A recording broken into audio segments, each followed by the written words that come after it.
magkatubig. Kakaharvest mo lang ba nito? Nag-harvest po ba nito? Yung mga alimang tumatawid. So dagat na po yung dulo dyan.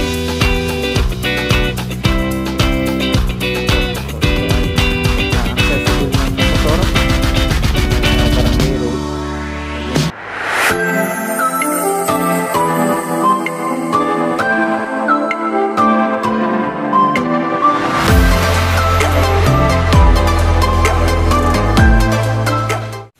So hello guys, panibagong property po itong ating na-locate. Dito po ito sa Calawag, Quezon, Barangay Tabansak. So itong property na ito ay fish pond po. So ito ay accessible ng motor mula sa Barangay Road. So yun lang po ang kaya makapasok dito sa area na ito. So ito ay simula na ho ng property. So yan po yung kanyang fish pond.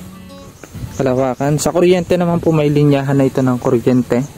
So ayan, may kubo na rin. Sila po yung nangangalaga ng pag-harvest po dito sa property. Then ito, checkin natin yung area niya. So maraming tanim, meron pang kalamansian dito, may ilang pa siyang niyog. Ayan. Ito naman sa tinayuan ng bahay, mataas na bahagi. So ayan po, kita nyo naman yung tinatayuan ng bahay.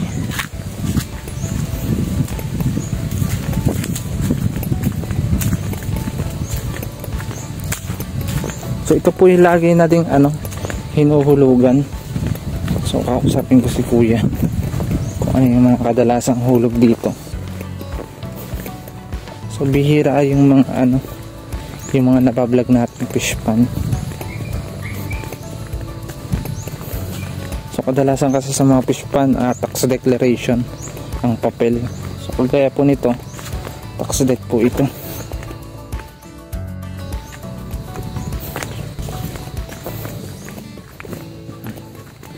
Ito po. So may sukat po itong 7 hektarya. Ito talagang fish pondan.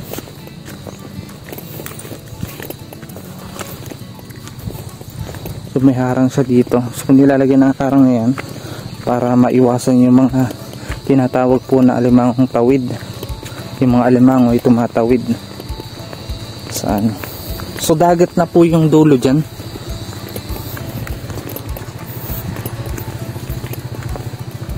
Makita mo yung, tinig nyo po yung parang parang motor ng bangka galing sa dagat yun. Kaya po yung kanya pispanan. So dito pala may sunset pala dito, magbaba. So parang ang ganda talaga din karoon ng pispanan. Parang mahilig ko sa mga isda, alimang. Ayan, ayos naman yung pilapil niya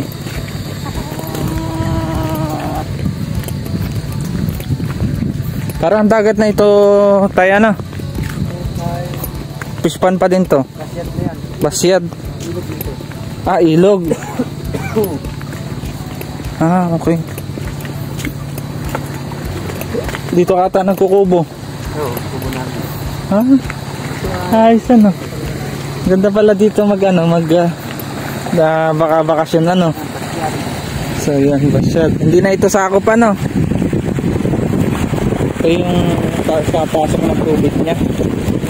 Ito naman binuksan para pasukan ng magkatubig. Kakaharvest nyo lang ba nito? Nag-harvest po kayo nito? Ay, wala. Pero ano pong hinuhulog nyo dito usually? Bangus. Mga alimango, sugpo. Malaki ang puhunan. Hindi ko pa kaya. Kayo din po nag-ano nito, Hindi ko pa kaya yun. Hindi, laki ang barangay. Pag may system kami, dito ako. Pero ang ganda pala dito magkambay. Nakakapamingwit kaya dito? Puro pulahan huli dyan. Pulahan. Yung mga primerang isda malalaki, mga mahal. Parang sarap dito mag-camping Lagi ako dyan. Hanggang doon. Pamatig doon sa ganun. Gandun pa Pero ito wala nang lupa doon nakasunod. Saan po? Doon sa likod nito. Bukod na yan, kapaluhan na yan. Kapaluhan na. Pero ito, dagat na ito. Ilog na yan, palabas na, papunta ng Barangay Basyat, Camarines Norte. Ah, okay. So yung pala yun ano. Tapos ito na yung ano niya. Hanggang saan pa ito?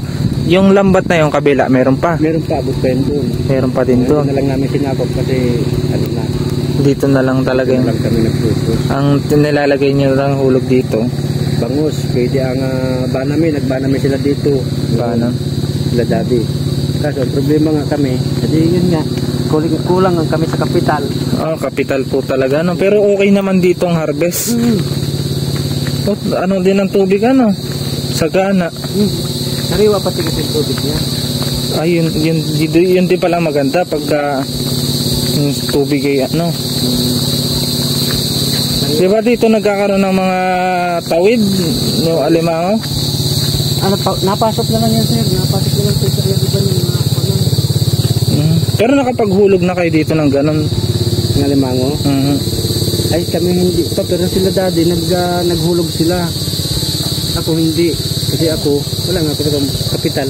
Ah, iba-iba din po pala ano. Si daddy noon may pira pa yun, hindi naman ako binibigyan niya yun at dami nila nakapokus na sa Batangas. Sa taniman. Farm nag-focus ano, pero ang ganda nito ano. Ano ang tubig yun? Sariwa yan. Talagang sa gabi, Ay. madami isda dito sa gabi. Anong mga isda na dito? Yung mga bangus, napasok ang bangus yan. Kaya kami papasok. Paglabas ng tubig yan, papasok man bangus. May bangus pa ito hanggang ngayon. Ah, parang maganda mamiwas dito ano. Hindi na tayo makakatuloy din sir. Okay lang, malibot lang natin yung kaya. May kaskas dito, may nakaskas. Yung bumagyo. Ah, so may mga ano pang pilabilan. Meron dito, nakaskas. Ah, oo. Yan naman ay nare-repair pa yung mga ganyan. Re-repair namin ito ngayong pagliit lang ng tubig. Ah, mataas pa ang tubig ano. Malaki pa rin yun. Okay. Ito, bukod na ito, hindi na ito kasama. Kabilang, ano yan, ilog na malaki. Sabi marami makakapasok dito, ano? Ayan, pag lalabas ang tubig, sasalubunin naman yan ng bangus. Kasi nang gusto ng bangus. Nandun pa siya, paikot. Basta ilang pitak lang ito. Isang pitak lang. Ah, so yun talaga malawak na bangusan, ano? Malawak ito.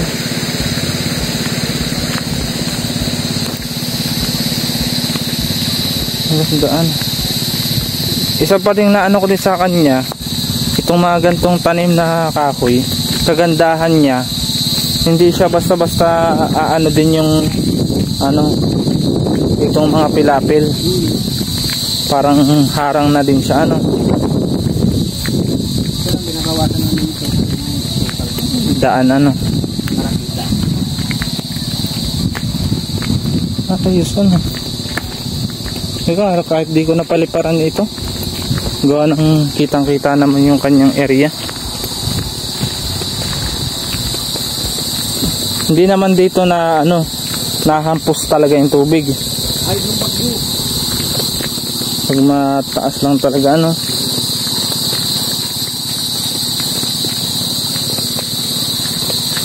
Lakas ng pasok ng tubig oh.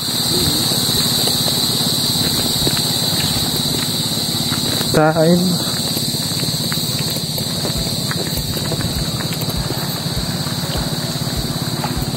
hindi maganda magkaroon ng bangusan ano. Pero dito nakakadaan naman pag bangka ano. Pag maglalabas ng halimbawa produkto ng mga harvest. Bayan ng Kalawag. Dito na lang ano, tapos idadaan sa papunta sa bayan ano. Yun, dito nakapunto yung bangka. Inuwi namin yung madaling araw. Gabi. Ah, gano'n kayo mag-harvest? Pag may harvest, Tapos ngayon, inimpake namin. Mamaya, bago na ganito. Mamaya, mga alas 10, uuwi na kami ng bayan. Tapos, dadalhin namin sa konsignasyon sa bulong. ah, pero ang sinasakay nyo sa bangka na? Bangka. Pag gano'n ang daan nyo ano? Mga kabayan.